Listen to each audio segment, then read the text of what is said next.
Hello बच्चों, चलिए इस क्वेश्चन को सॉल्व करते हैं। क्वेश्चन बोल रहा है an atom 3x8 is bombarded by shower of fundamental particles and in 10 second this atom absorbed 10 electrons, 10 protons and 9 neutrons. The percentage growth in the surface area of the nucleons is recorded by। देखिए, हमको क्या पता करना है? हमको percentage growth पता करना है सरफेस एरिया में जो न्यूक्लियॉन के होगा, क्योंकि जो हमारा बम्बार्डिंग हो रहा है उसकी वजह से जो हमारा एब्जॉर्प्शन है वो 10 इलेक्ट्रॉन, 10 प्रोटॉन्स और 9 न्यूट्रॉन्स का है। ओके, तो सबसे पहले हम initial surface area find out करेंगे, फिर final surface area find out करेंगे, उसका परसेंटेज निकालेंगे। तो हमारा सरफेस एरिया का फॉर्मूला क्या होता है? अगर हम सरफेस एरिया के फॉर्मूले के बारे में समझने की कोशिश करें, तो सरफेस एरिया जो होता है that is S is equal to 4 pi r square. ये फॉर्मूला आपको आना चाहिए सरफेस एरिया के। अच्छा, यहाँ पर ये जो r है वो कैसे फाइंड आउट होगा, क्योंकि यहाँ पर r नहीं दिया हुआ है।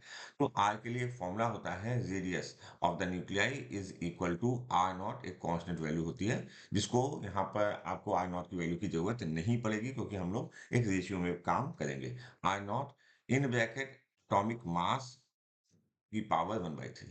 ओके, तो अगर हम 3x8 के लिए बात करें, 3x8 के लिए बात करें, तो यहाँ पर हमने इसको बोला कि इसकी रेडियस r1 है। तो r1 is equal to r naught. a की पावर कितनी होगी? a क्या दिया हुआ है यहाँ पर? a दिया हुआ है 8, तो 8 की पावर 1/3। ओके, और आपको मालूम है 2 की पावर 3 जो होता है दैट इज 8, तो इसको ऐसे भी लिख सकते हैं r1 is equal to r naught 2 की पावर 3 की कंप्लीट पावर 1/3। तो यहाँ से वैल्यू आई r1 is equal to 2r0।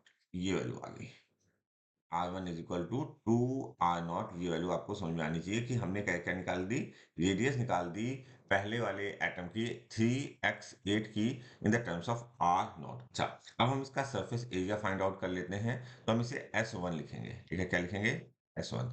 तो s1 की वैल्यू क्या है? s1 is equal to 4 pi r1 square की जगह हम लिख देंगे 2r0 स्क्वायर, 2r0 स्क्वायर। अच्छा, इसको अगर आप सही से कैलकुलेट कर लोगे, देखो ये आएगा 2 2 इंटू 4 और 4 4 इंटू 16, तो यहाँ पर आया 16 pi r0 square. Okay, coming to the next कि जब हमने एब्जॉर्प्शन हुआ, तो हमने कहा जब एब्जॉर्प्शन हुआ तो उसका एटॉमिक मास, यहाँ पर तो हमको इसका एटॉमिक मास 8 दिया हुआ था, लेकिन अब एटॉमिक मास क्या होगा? तो हम A2 के बारे में बात करते हैं। A2 is equal to A1। ठीक है, A2 is equal to A1, जो इनिशियल था वो तो रहेगा ही। ठीक है, A1 प्लस और क्या क्या ऐड होंगे? न्यूट्रॉन्स ऐड होंगे, प्रोटॉन्स ऐड होंगे, इलेक्ट्रॉन्स ऐड नहीं होंगे कि electrons are not a part of nucleus. ठीक है, जो हमारा इलेक्ट्रॉन होता है वो न्यूक्लियस के बाहर होता है, तो यहाँ पर उसने किया है न्यूक्लियॉन्स। ओके, तो यहाँ पर हम ऐड ऑन करेंगे 10 प्लस 9। ठीक है, तो न्यूक्लियस में केवल और केवल क्या होंगे? न्यूट्रॉन और प्रोटॉन वही एब्जॉर्ब हो रहे हैं, और उन्हीं को एब्जॉर्ब तो इलेक्ट्रॉन भी हो रहा है, लेकिन हमको कैलकुलेशन में केवल वही लेना है। ठीक। तो जब हम इसको कैलकुलेट करेंगे A2 की वैल्यू, तो A1 की वैल्यू कितनी थी? A1 की वैल्यू थी 8 प्लस 10 प्लस 9 मीन्स A2 की वैल्यू आ गई 27। ठीक है, ये एक इंपॉर्टेंट स्टेप है इस पर्टिकुलर क्वेश्चन के लिए। अच्छा, अब हम बात करेंगे R2 के लिए। तो R2 is equal to R naught, okay, in bracket 27 to the power of 1/3। अच्छा, अगर आप ध्यान से देखो 3 3 9, 9 3 27 में 3 की पावर 2 होता है, तो हम डायरेक्टली यहाँ पर लिखेंगे R2 is equal to 3r0। ये भी हमारा R2 की वैल्यू आ गई किसके? R0 के टर्म में। अब हम बात करते हैं कि S2 की वैल्यू क्या होगी, मतलब जो दूसरा न्यूक्लियॉन्स बनेगा जिसका सरफेस एरिया क्या होगा after the absorption. So that value comes to be S2 is equal to 4 pi. यहाँ पर हमने 2r0 रखा था, यहाँ हम रखेंगे 3r0, तो हमने लिखा 3r0 होल स्क्वायर। तो यहाँ पर 3 3 9, 4 9 36, तो ये जो वैल्यू आएगी that value comes to be 36 pi r0 square. Clear हो गई बात? अच्छा, अब बात करते हैं किसकी? परसेंटेज ग्रोथ की। ठीक है, हम बात करने जा रहे हैं परसेंटेज ग्रोथ की। परसेंटेज ग्रोथ तो परसेंटेज ग्रोथ कैसे फाइंड आउट होगी? दैट इज इक्वल टू, क्योंकि S2 हमारा जो रिजॉल्व होके आया है, तो हम लिखेंगे S2 minus S1 upon S1 multiplied by 100। Clear हो गई बात? अच्छा, यहाँ पर वैल्यूज रख लेते हैं, जिससे कि देखो एक चीज और यहाँ पर देखो कि पाई आर नॉट यहाँ पर भी है और पाई आर नॉट यहाँ पर भी है, तो ये टर्म कॉमन हो जाएगा।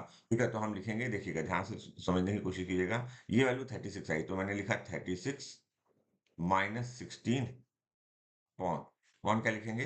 Upon 16 again. ठीक है, अच्छा, मल्टीप्लाइड बाई, देखो ऊपर वाले टर्म्स में भी पाई आर नॉट स्क्वायर है, पाई आर नॉट स्क्वायर, और नीचे भी पाई आर नॉट स्क्वायर है, और मल्टीप्लाइड बाई, थोड़ा सा साफ साफ लिखते हैं जिससे कि आपको समझ में आ सके, मल्टीप्लाइड बाई 100।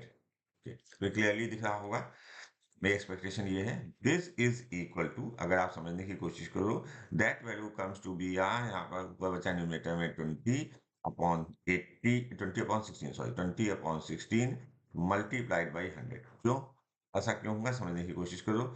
कौन कौन से टर्म्स कैंसिल आउट हो गए? ये टर्म और ये टर्म कैंसिल आउट हो गया, और ये बचा। ओके, अगर आप इसको सही से सॉल्व करो, तो ये हुआ 2 10 निंजा, और ये हुआ 2 8 निंजा 16। ठीक है, और ये 2 5 निंजा 10, और ये हुआ 2 4 निंजा, और 4 का 100, मतलब यहाँ पर और इसको अगर आप कैलकुलेट करोगे तो ये वैल्यू आ जाएगी 4, और ये आ जाएगा 25। ठीक है, तो ये 25 multiplied by 5, this value comes to be 125%। जो हमारा आंसर आना चाहिए वो कितना आना चाहिए? 125% हमारा आंसर आना चाहिए। तो देखते हैं कोई आंसर है क्या 125? आपका कोई भी आंसर 125 नहीं होगा। ये जो क्वेश्चन है that is a bonus question from the JEE and.